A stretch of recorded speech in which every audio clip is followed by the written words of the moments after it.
What's up, Lazy Dog fam? Hope all y'all are having a Merry Christmas and Happy Holiday season. I figured on today's video we'd take a little break from the garden and I'd share with you something that's been on my mind the last few months and something that I felt was kind of appropriate to share this time of year. Now, this may not resonate the same for everyone, but hopefully everyone can get something out of this. I know from the information YouTube gives me that a majority of our viewership is older than me, so maybe in a little bit of different stage of life. And as a side note, just in case you're interested, our audience breakdown on this channel kind of goes a little bit like this. So 66% are male, 34% of viewers are female, 50% of our viewers are over the age of 55, and then 30% of our viewers are kind of in that 25 to 45-year-old range.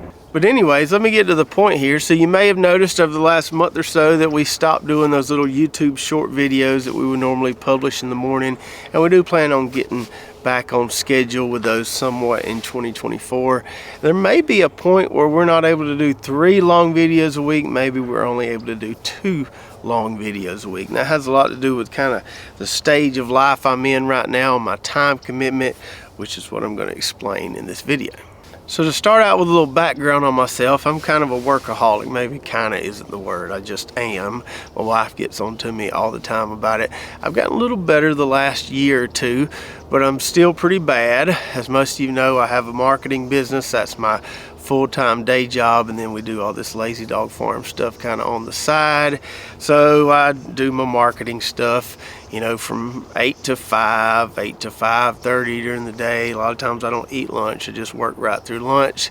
And then, you know, we'll get the kids fed, get the kids put to bed, spend a little time with Brooklyn, and then a lot of nights I'll, you know, go back to work from say 9 to 12:30, go to bed, get up the next morning, do it all again. I've gotten better about not working as much at night. I used to do it every single night. Now it's only a few nights a week. So I'm getting better, but I've still got a lot of improvement to make.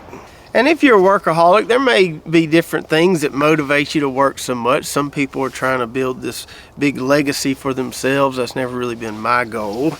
I don't really want to be famous. People that know me personally know I'm kind of introverted, and I just kind of stay in my little bubble of close friends. Don't really venture too much outside that.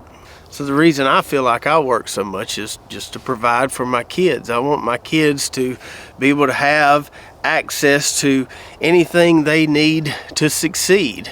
If my kids want to go to law school like their mom did, or go to some other professional school, get some other specialized degree, I'd like to be able to help them do that without them having this huge burden of debt like we've had the last 10 years or so. I also realize that this housing situation isn't getting much better anytime soon. For people my age and younger, the prices of real estate, as you know, have skyrocketed, but the income hasn't kind of kept pace with that. So it's made it really tough for young people to purchase a home, especially if they're right out of school or something like that. So I want to be able to help my kids in those situations when they're young in life. That way they can get a nice start and have kind of a nice firm footing when they want to start having their own family. Now, I mentioned that over the last couple years I've gotten a little bit better about not working so much. And one thing that really helped with that was buying this thing right here. Now, buying a camper isn't always a great investment. In fact, most times it's a pretty poor investment, but this one has been an excellent investment for me. Back in 2021, I paid a couple grand cash for this used pop-up camper, and we've been camping close to around 40 times since we got it. So we like to get a sticker and put on here every time we go somewhere. Go Dogs. We've got the back filled up here, and we're doing a pretty good job filling up this side right here too. So not only does the camper allow us to go more places more often, we can vacation more affordably, but it also makes me stop. So most places we go camping, not very good cell signal, not any Wi-Fi most of the time. So I can't work when we're camping. It makes me stop what I'm doing work-wise and really focus on the family, take a break, just kind of refresh my mind for a little bit. And we try to go at least once a month. It is good for me to go camping and just kind of get away from all the work stuff for at least 2 or 3 days. So the camper definitely helped. And then another thing that really helped, that started earlier this year, as I told you on a video a few months back, was Abram playing football, which took a significant time commitment for me to be involved with that, but it was time that I was more than willing to share. So my oldest, Abram, reminds me a lot of myself. He doesn't really like doing stuff he's not good at, but if he finds something he's good at, he becomes obsessed with it. So all he wants to do now is talk about football and play football, even though we've got several months before football practice starts back up again. He used to not even like watching football on TV. He complained why I had football on the TV all the time, but now he likes to watch it. Funny story, a couple weeks ago when Georgia and Alabama were playing in the SEC title game, I was at a buddy's house watching it. Brooklyn was working an event for the service league here, and Abram was staying at his grandparents' house. And Brooklyn calls me after the game, of course Georgia lost, and says, you need to call Abram, he's pretty upset. So I called Brooklyn's mom. I said, can I talk to Abram? And I hear him in the background. He says, Daddy, I can't talk right now, I'm so upset. And so that was kind of funny to me. He was that invested in it. He went from not caring about watching it on TV, 3 or 4 months later, he's crying because the dog's lost. And so I've really enjoyed seeing him find something that he loves so much. Now, I'm not one of those dads that kind of lives vicariously through their kids and is pushing them really hard to do something they don't want to do. I'm not pushing him any harder than he wants to be pushed. I'm just here to kind of support him as he plays and gets better at it and sees if it's something he wants to keep doing. But anyway, so as I'm helping coach his football teams from just kind of basic rec league stuff throughout the all-star season and all that, it was a pretty decent time commitment. We were practicing 3 times a week or had games 3 times a week.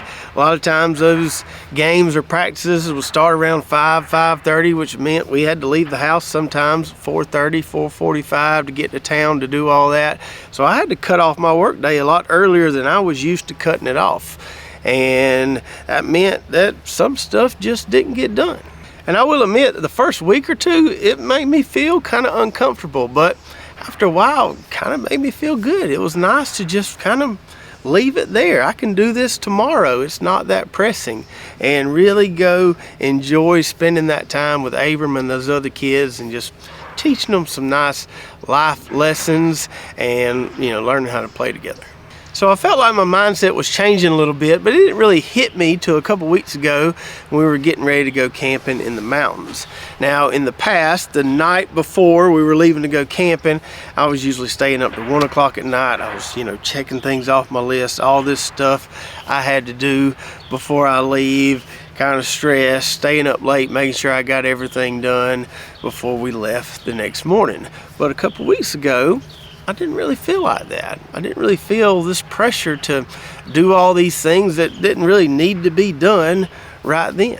And so I was telling Brooklyn about all this and just telling her how relieved it made me feel that, man, I don't have to push myself this hard. I can take a break. I can step back and just kind of enjoy life a little bit more, not stress so much about all this work stuff. And so now if the kids come knocking on my office door at 5 o'clock in the afternoon and say they want to practice football outside, that's what I'm going to do. If that means that I don't get a short video posted that day, or I don't get something posted on Facebook or Instagram that day, so be it. It's not really a big deal.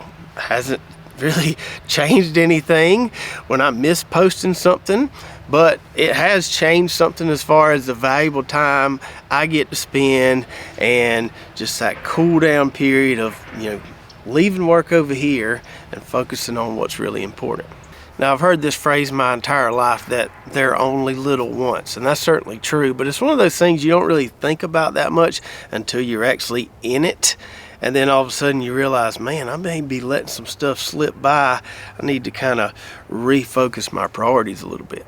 Because Abram's in 2nd grade now, and Titus is being 1st grade next year, which means I've only got 3 or 4 more years where I can actually coach their football teams. Because after that, if they decide to keep playing, they're in middle school and then on into high school, and I'm just sitting in the stands watching at that point.